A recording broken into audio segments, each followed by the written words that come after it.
Hey, you wouldn't know how to get to Fort Lauderdale, would you? Make the directions super clear because we get lost quick. Yo, thanks for zilch. Flight of the Navigator wasn't just some Disney sci-fi flick. It was a wild dream turned real, with a spaceship that felt alive and a story that stuck with you. Behind the shiny chrome and the sarcastic computer, though, it was pure chaos before filming even started. The script came from a dream too weird to shake off. Its effects were groundbreaking, pulling off tricks Hollywood wouldn't nail for years. And the kid at the heart of it? His real-life story got way darker than the movie ever hinted. Here's 20 bizarre facts about Flight of the Navigator. Hidden in the script rewrites and production mess, that chrome ship is still out there somewhere. This wasn't just a Disney sci-fi tale. It was a ghost ship that never vanished. First, the whole idea for Flight of the Navigator started in the strangest place. Inside the mind of wannabe writer Mark H. Baker while he was out cold dreaming. Baker later said he dreamt one night of a kid who got whisked away by a spaceship, coming back years later looking the same while the world had moved on. When he woke up, the idea wouldn't let go. He jotted down bits before they faded, turning them into a first draft called Vanished. But Vanished wasn't a fun family romp. It was creepy, heavy, more like Close Encounters of the Third Kind than typical Disney stuff. In that early version, the kid's trip felt like a bad dream, not a wish come true. The alien ship was shadowy, almost menacing, and coming home felt more like Lost than magic. Still, the core idea was too strong to ignore. A kid torn from his time, thrown into a weird new world, forced to find his way back. It hit on a universal fear and fantasy all at once, giving the story its lasting grip. By the time Disney jumped in, they smoothed out the rough edges, lightened the dark vibes, and turned it into something brighter. What began as a strange nighttime vision became the backbone of one of Disney's boldest sci-fi bets.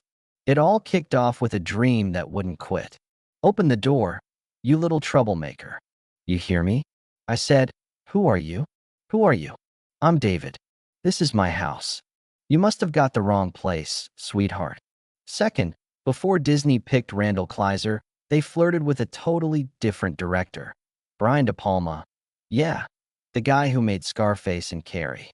De Palma's take on Flight of the Navigator would have been nothing like the light-hearted family film we got. Picture the same story as a tense, paranoid thriller, full of government conspiracies and mind-bending dread. Instead of a fun adventure, it might have dived deep into suspicion and fear, a kid lost in time, toyed with by forces he couldn't grasp. Disney quickly saw that mixing De Palma's dark style with a kid's movie was a bad match. They backed off, dodging a version that might have freaked out kids for good. "David, where have you been all this time?" "I just went to pick up Jeff at the Johnsons a few hours ago." Third, the film we call Flight of the Navigator didn't always have that name. Early versions had titles like Vanished, Space Boy, or even Grounded. None of them clicked. Some felt too grim, others too childish. Disney wanted a name that screamed adventure without scaring kids off. They finally settled on Flight of the Navigator, hitting the sweet spot. Bold, mysterious, exciting, but not terrifying. The title promised a wild ride, not just a kid disappearing. It shows that sometimes nailing the perfect name is as big a challenge as making the movie itself. "What's going on?" "Just chill, David." "I don't want to chill. I want my mom and dad." Fourth, before Joey Kramer landed the role of David Freeman, Disney eyed another young actor, Joaquin Phoenix. Back then, he wasn't the intense Oscar-winning star we know now. He was just Leaf, a kid from a wandering family, doing TV ads and small roles with his siblings. Casting folks had him on their radar because he had this mix of innocence and raw depth, perfect for selling David's weird journey of losing 8 years in a flash. They saw a spark in him that could carry both awe and fear. But Phoenix didn't make it past early talks. Disney went with Joey Kramer, whose relatable, every kid vibe fit the film's family-friendly tone better. It was a fork-in-the-road moment. If Phoenix had been cast, the movie might have veered darker, more dramatic. Instead, Phoenix's big break came later, while Kramer's role made Flight of the Navigator a cult hit. David, who's the President of the United States? Jimmy Carter. Fifth, before Sex and the City made her famous, Sarah Jessica Parker played Carolyn, the quirky NASA intern. For her, it was just a gig.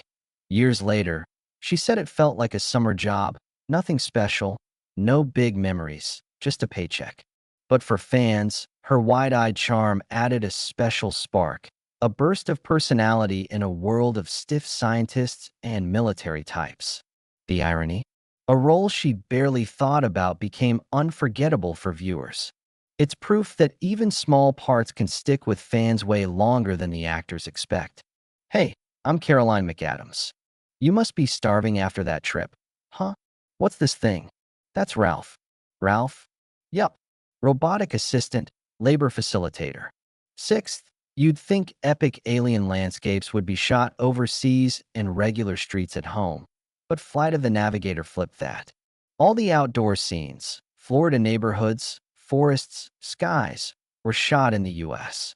But for the slick spaceship interiors, the crew packed up and went to Norway. Why? Money. European investors wanted a piece of the project, and building the high-tech ship there sealed the deal. Director Randall Kleiser said it felt totally backward. Still, that weird choice gave the movie its unique vibe, a blend of small-town America and European flair that made the Navigator feel both familiar and alien.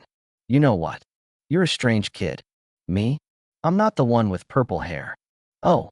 Seventh, the spaceship at the heart of Flight of the Navigator didn't just appear out of nowhere. It went through tons of redesigns, each clunkier than the last. Early versions looked bulky, boring. One producer even laughed that it looked like a flying toaster with wings. Designers kept at it, sketching anything that might spark the right shape. The breakthrough came from something super ordinary: chrome teapots. The way light danced on their curves gave that sleek, liquid metal look. Suddenly, the UFO felt alive, not just mechanical.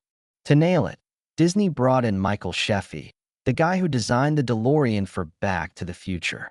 He polished the ship till it shone like a living sculpture, reflective, mysterious, shifting before your eyes. On screen, it paid off. What could have been another generic saucer became one of the 1980s most iconic spaceship designs, so cool and strange that kids thought it had to be real. Eighth, way before liquid metal blew minds in Terminator 2, Flight of the Navigator was quietly changing the game for visual effects.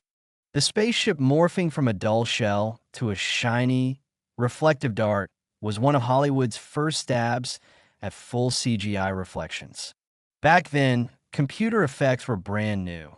Studios used them for basic wireframes or grids, not for slick objects that had to move, bend, and shine realistically in sunlight. The Navigator team took a huge risk, pouring hours of data into room-sized computers. Every second of the ship's transformation needed meticulous math, stuff audiences later took for granted in the digital era. It worked. The ship's mercury-like shimmer was unlike anything seen before. Years later, James Cameron said he studied that exact technique for the T-1000 in Terminator 2. For a film with a modest budget, it was a giant leap forward. What looked like kid-friendly wonder on screen was cutting-edge computer imagery behind the scenes, a sneak peek at the digital revolution coming. Ninth, CGI wasn't the whole deal. Inside the ship, the AI Max wasn't just a computer effect. He was puppeteered live. His mechanical eye swiveled, panels blinked, lights danced, all thanks to old-school craftsmanship. Off-camera, puppeteers pulled wires and flipped switches to make Max feel like he was really talking to David. Mixing high-tech CGI with hands-on puppetry gave Max real weight and presence. To kids watching, he wasn't just an effect. He was a living, unpredictable co-pilot. 10th, it's wild to think the guy who gave us John Travolta in a leather jacket also gave us a kid zooming through space. But that's what happened. Flight of the Navigator was directed by Randall Kleiser, the man behind Grease, one of the biggest musicals ever. 8 years after teens sang through high school, Kleiser jumped to sci-fi adventure. His resume is all over the place. The Blue Lagoon, Big Top Pee-wee, White Fang, even Honey, I Blew Up the Kid.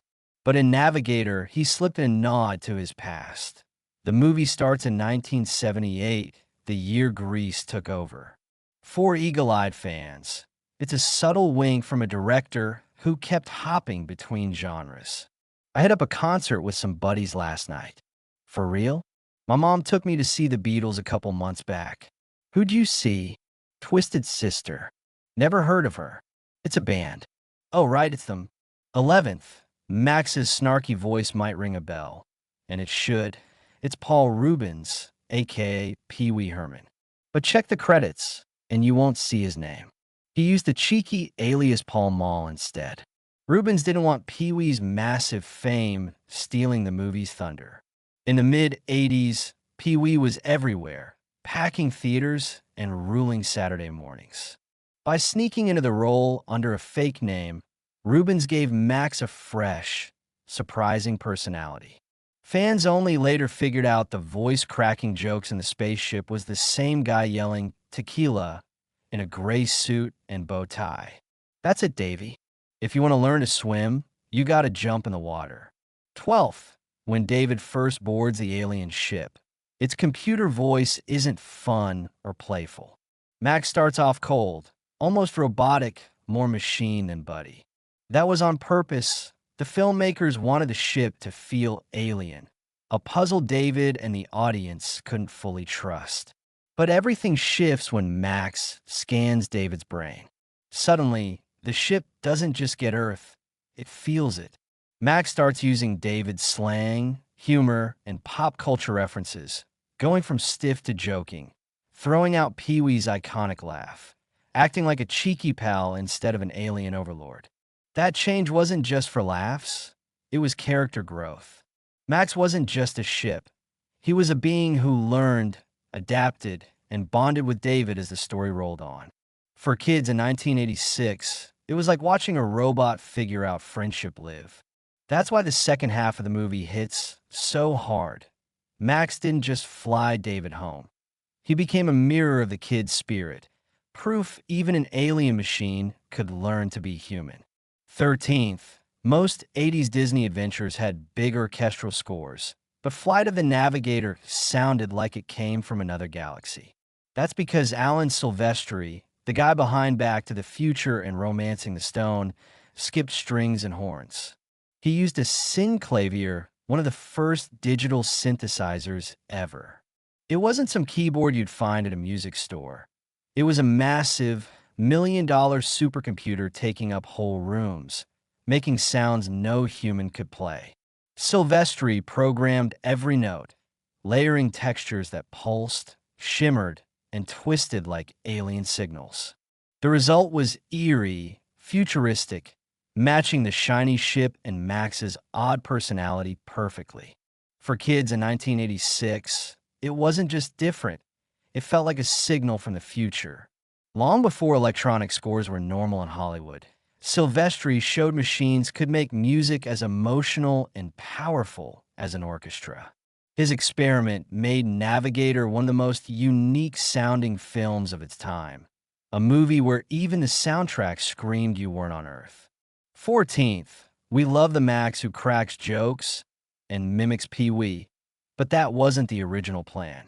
Early drafts had him as a total nightmare, inspired by HAL 9000 from 2001, A Space Odyssey, calm, cold, heartless.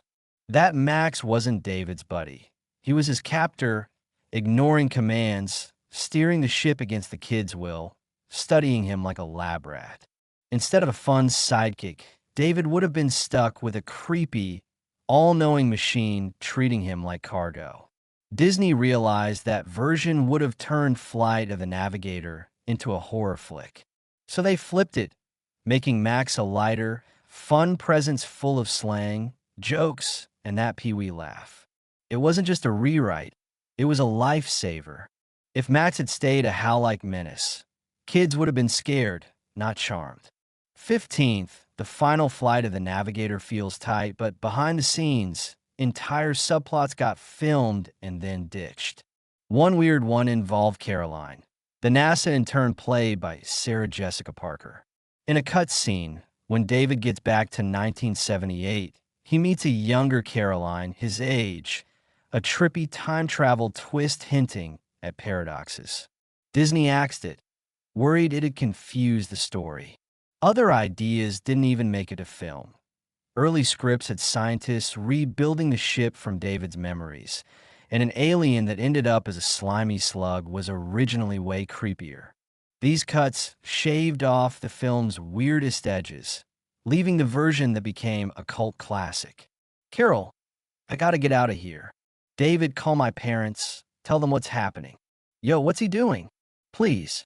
16th, most Disney movies get a slick rollout, but Flight of the Navigator was a corporate mess from the start. It began with Viking Film, a small company that went bust before filming wrapped. Disney stepped in to finish it, but they were still reeling from Return to Oz, a box office flop that made them wary of dark fantasy or sci-fi. Execs didn't want to bet the Disney name on another potential dud, so they split the job. Disney handled U.S. distribution, while the producer's sales group took 4 markets. In Australia, it released through Roadshow, a Warner Brothers affiliate, with no Disney logo on the posters. To overseas fans, it didn't even feel like a Disney film, more like a stray sci-fi oddity. Weirder still, PSO went bankrupt the same year Navigator hit theaters. The movie survived, but its launch was messy and scattered, proof even Disney didn't always know how to steer its own ship. 17th, when Flight of the Navigator launched in 1986, Disney hoped for a smash. The budget was around $9 million. Not huge, but not small either. It made just under $19 million in the US. Decent, but no blockbuster. Bad timing didn't help. It dropped August 1st, 1986, the same weekend Howard the Duck tanked, stealing headlines and overshadowing smaller films. It also had to compete with Disney's own Great Mouse Detective, still pulling crowds a month after its release. Kids loved the idea of a boy flying a spaceship, but execs weren't thrilled with the numbers. The film didn't blow up overnight. Its cult status grew later through VHS rentals, constant cable replays, and fans who kept it alive. 18th, on screen, Joey Kramer was every kid's hero, a boy swept up by a talking spaceship, trusted to fly an alien craft, forever the face of Flight of the Navigator. But off-screen, life wasn't so dreamy. Kramer struggled through the late 80s and 90s, fading from Hollywood as a teen. What followed was a rough spiral of addiction and legal trouble, from drug charges to a wild 2016 bank robbery in British Columbia. The image of the starry-eyed kid soaring through space got replaced by mugshots, a harsh reminder of how brutal child stardom can be. But his story didn't end there. After doing time, Kramer started rebuilding, finding purpose mentoring at-risk kids and sharing his mistakes to steer others clear. At fan conventions, he embraced his cult legacy, meeting fans who grew up loving David Freeman. To them, he wasn't a warning. He was a survivor, a kid lost in time who fought to find his way back. You're kinda cute, you know. Any girl ever tell you that? Just my mom, but I don't think she counts. 19th, not all of Joey Kramer's struggles came later. Some hit right on set. During a break, he and Carrie Rogers, the actress playing his 1978 crush, were messing around on skateboards. It was all fun until a board slipped, flew up, and smashed Joey in the face, splitting his lip. His face stayed swollen for days, but the cameras kept rolling. If you squint, you can spot the fat lip in some scenes. Most viewers never noticed, but once you know, it stands out. The real threat to David Freeman wasn't aliens or time travel. It was a rogue skateboard that left a mark on the film forever. 20th, Hollywood's been obsessed with reviving Flight of the Navigator for years. It makes sense on paper. A cult hit with loyal fans, nostalgic appeal, and tons of potential with modern effects. But every try has fizzled out like Max losing his navigation. In 2009, Disney tapped Brad Copeland from Arrested Development to write a new script, hinting at a fresh take for a new crowd. By 2012, Colin Trevorrow, pre-Jurassic World fame, was briefly on board, raising hopes the ship might fly again. But Trevorrow bailed, and the project crashed. In 2017, the Jim Henson Company said they'd take over with a new spin, but that faded too. The biggest buzz came in 2021 when Disney Plus announced a female-led reboot with Bryce Dallas Howard directing. Fans thought the ship was ready to soar. Then, nothing. No casting, no trailer, no release. Decades later, the original sits untouched, a piece of 80s sci-fi magic. Funny enough, a movie about finding your way home is stuck in development limbo, orbiting Hollywood but never landing. If you go back in time with me, you might get zapped to bits. I gotta take that risk. It's super dangerous. David, you sure? Yeah, let's do it. All right, your call. Bonus fact: not everything from Flight of the Navigator got lost to time. One of the full-size prop ships was left to decay in a Florida junkyard, faded by the sun and nearly forgotten. For years, it was just a rusty relic of Disney's weirdest sci-fi experiment, but fans kept hunting. Eventually, collectors saved, restored, and preserved it. Today, it's a time capsule, a nod to the 80s when filmmakers mixed cutting-edge CGI with hands-on effects to tell a story of adventure, laughs, and wonder. That chrome ship might never fly again, but it still fires up the imagination. Proof some movie magic never fades. Flight of the Navigator wasn't the 80s' biggest hit, not a billion-dollar giant or a franchise spitting out sequels. But it had heart, a mix of awe, danger, and humor that left a lasting mark on kids who saw it. It gave us one of Disney's gutsiest sci-fi swings, a ship that bent light, a kid hero caught between eras, and a robot who learned to laugh. Decades later, it still flies, not because of box office bucks, but because it captured something timeless. The thrill of adventure, the fear of being lost, the joy of finding home. If this made you want to pilot your own starship, drop a comment. Tell us what forgotten gem we should explore next. Sometimes, the smallest cult classics leave the biggest legacy.